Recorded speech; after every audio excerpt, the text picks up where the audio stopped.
जीवन में मुसलमान बने रहे, सरकारी नौकरी हासिल करने के लिए कागज में हेरा फेरी करके शेड्यूल कास्ट का सर्टिफिकेट बनाया, सरकारी नौकरी हासिल की, एडमिशन में लाभ लिया। समीर दाऊद वानखेड़े जो एनसीबी के जोनल डायरेक्टर हैं, हमने लगातार लगभग 55-56 दिन से उनके फर्जीवाड़े को लोगों के सामने लाने का काम किया। आर्यन की गिरफ्तारी प्री प्लान थी।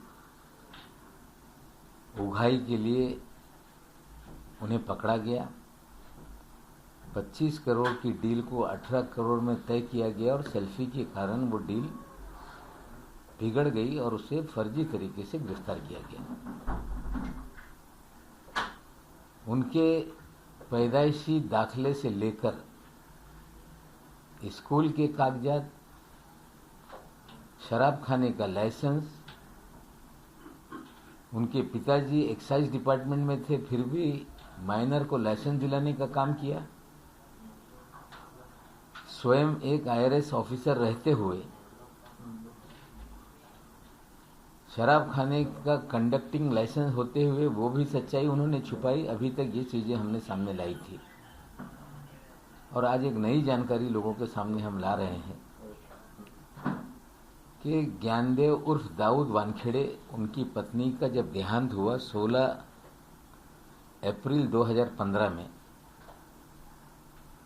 उससे पहले जिस तरह से हाईकोर्ट में डिफेमेशन का केस डाला, उसमें उन्होंने एक अपनी लेट पत्नी का एफिडेविट दिया है जो 6 फरवरी 2002 को बना था, जिसमें वो कहते हैं कि मेरी पत्नी ने हिंदू धर्म स्वीकार किया है।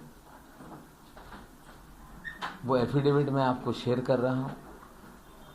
हम आपको बता दें कि देश में, महाराष्ट्र में धर्म परिवर्तन करने के लिए कोई एक एफिडेविट ही ये कोई दस्तावेज नहीं होता।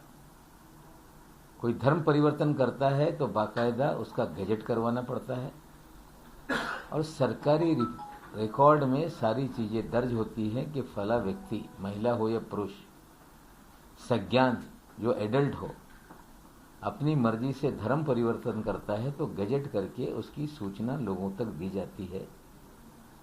इस केस में इस तरह का कोई मामला उन्होंने सामने या प्रूफ नहीं लाया है। पूरा परिवार दोहरी पहचान बनाए रखा। पिताजी का दोहरा पहचान दाऊद और ज्ञानदेव के नाम से उनकी पहचान बनी रही। जिस तरह से एफिडेविट ला रहे हैं, मां का भी दोहरा पहचान उन्होंने बनाकर रखा। बहन की दोहरी पहचान है और स्वयं समीर वानखेड़े की भी डुअल आइडेंटिटी बना के रखकर उन्होंने पूरे लोगों को धोखा देने का काम किया, फर्जीवाड़ा रचने का काम किया। जीवन में मुसलमान बने रहे, सरकारी नौकरी हासिल करने के लिए कागज में हेरा फेरी करके शेड्यूल कास्ट का सर्टिफिकेट बनाया, सरकारी नौकरी हासिल की, एडमिशन में लाभ लिया और हद ये हो गई कि उनकी पत्नी के देहांत के बाद,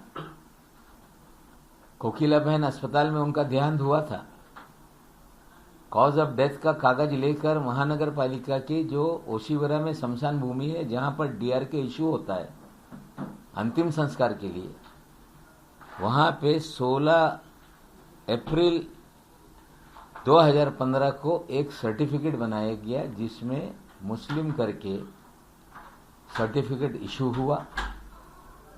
वो सर्टिफिकेट लेकर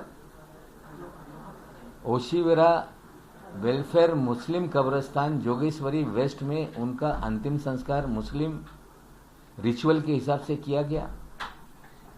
स्वयं समीर वानखेड़े ये कहते रहे हैं कि मैं अपनी मां के कब्र पे जाता हूं तो मेरी लोग पीछा करने का काम करते हैं। और आश्चर्यजनक बात यह है कि एक दिन बाद 16 अप्रैल 2015 को फिर डेथ सर्टिफिकेट बनवाया गया, जो हिंदू लिखकर डेथ सर्टिफिकेट बनाया गया। ये दोहरी पहचान का और एक मामला सामने आया है, फर्जीवाड़ा सामने आया है कि जीते जी तो लोगों ने फर्जीवाड़ा किया, लेकिन एक महिला के देहांत के बाद भी उन्होंने फर्जीवाड़ा छोड़ा नहीं। अंतिम संस्कार के लिए एक अलग सर्टिफिकेट बनवाया और सरकारी रिकॉर्ड पर चीजें सामने रखने के लिए दूसरा सर्टिफिकेट बनाया ताकि उनकी संपत्ति मिले। नौकरी शेड्यूल कास्ट की हिंदू बनकर ली थी, वहां पे कागजात दाखिल करना है तो वो दाखिल करना पड़े। इनके फर्जीवाड़े का और एक सबूत हमने लोगों के सामने रखा है। निश्चित रूप से आज कोर्ट में जिस तरह से सिंगल बेंच का ऑर्डर आया था, उस ऑर्डर के खिलाफ वो डबल बेंच में गए। हमारे भी वकील वहां हैं, सारी बातें सामने रखेंगे और न्यायालय में वो मामला चल रहा है। दूसरी एक बात आज बहुत महत्व की सामने आई है कि मुंबई शहर के पूर्व कमिश्नर परमवीर सिंह जो मुंबई के कमिश्नर थे, बाद में उनका तबादला होमगार्ड में कर दिया गया। उन्होंने पूर्व गृह मंत्री अनिल देशमुख पर एक आरोप लगाया कि 100 करोड़ की उगाही का उन्हें टारगेट दिया गया था, जो कि मामला अदालतों में है। आरोप लगाने वाला स्वयं फरार हो गया। वजह के नाम से आरोप लगाया गया, वजह कह रहा है कि इस तरह की कोई बात मेरे पास बताने के लिए नहीं।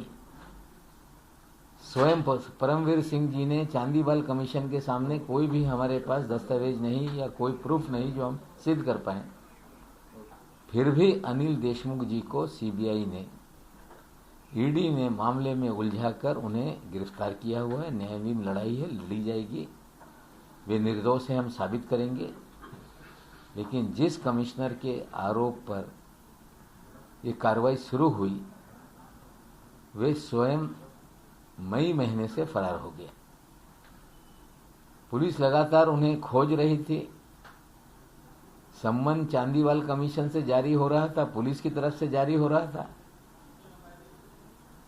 5 मामले उन पे दर्ज हुए। एक मामला गोरेगांव में उगाही का, दूसरा मरीन ड्राइव पुलिस स्टेशन में उगाही का, कोपरी में थाने नगर पुलिस स्टेशन, बाजारपेट पुलिस स्टेशन, 4 उगाही के मामले उन पे दर्ज हुए हैं। एक अपने जूनियर को प्रताड़ित करने का मामला दर्ज हुआ है। और ये सारे मामले होने के बावजूद वो देश में कहीं छुपे हुए थे, वो उन्हें ही पता है। आज वे आ रहे हैं पुलिस के सामने, लेकिन वे कब आए? जब मुंबई पुलिस ने, महाराष्ट्र पुलिस ने उन्हें भगौड़ा घोषित करने का काम किया, उनकी संपत्ति क्रुक करने तक मामला पहुंच गया। उसके बाद वे सुप्रीम कोर्ट गए और कहने लगे कि मेरी जान को मुंबई पुलिस से खतरा है। कोई कमिश्नर को जो उसका अगवा रह चुका हो, उसे उसकी जान को खतरा हो सकता है। ये बहुत ही आश्चर्यजनक बात है। सुप्रीम कोर्ट में उन्होंने कहा है कि मुझे गिरफ्तार ना किया जाए, लेकिन कोई कितना भी बड़ा व्यक्ति हो, अगर गुनहगार होगा तो गिरफ्तारी होगी। अगर कोई कानूनी अड़चन है तो निश्चित रूप से सरकार उसे दूर करने का काम करेगी। जिस तरह से कमिश्नर रहते हुए, थाने के कमिश्नर रहते हुए उन्होंने उगाही का मामला किया, मुकदमे दर्ज हैं, कार्रवाई शुरू हुई है, न्यायालयीन लड़ाई है, वो भी सरकार लड़ेगी। लेकिन भगोड़ा घोषित करने से पहले वे नहीं सामने आए, ये सच्चाई है। आज सामने आए हैं। निश्चित रूप से पुलिस न्यायालयीन लड़ाई जो होगी वो भी लड़ेगी, और उन्होंने जो काली करतूतें की हैं, निश्चित रूप से उनके खिलाफ कार्रवाई होगी। कल एक और फैसला कैबिनेट ने लिया केंद्र की सरकार के, जिसमें 3 कृषि कानूनों को रिपील करने का निर्णय कैबिनेट ने लिया है। साथ ही साथ एक और निर्णय केंद्र की सरकार ने लिया, जो प्रधानमंत्री गरीब कल्याण अन्न योजना है, जो कोविड के समय से इस देश में शुरू हुई, उसकी मुद्दत मार्च 2022 तक बढ़ाने का फैसला केंद्र की सरकार ने लिया है। निश्चित रूप से जो भी फैसले सरकार ले रही है, चाहे पेट्रोलियम प्रोडक्ट के एक्साइज कम करने का फैसला हो, चाहे 3 कृषि कानूनों को वापस करने का फैसला हो, चाहे मुफ्त में राशन मार्च के आखिर तक बांटने का हो, आप लोगों को पता है कि फरवरी मार्च में देश में 5 राज्यों में चुनाव होने वाले हैं और चुनाव की हार के डर से ये सारे फैसले लिए जा रहे हैं।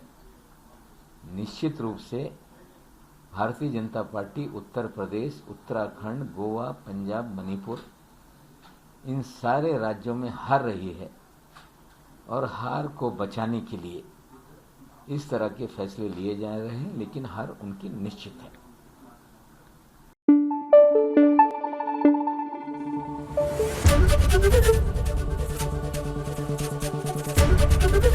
एबीपी न्यूज आपको रखे आगे।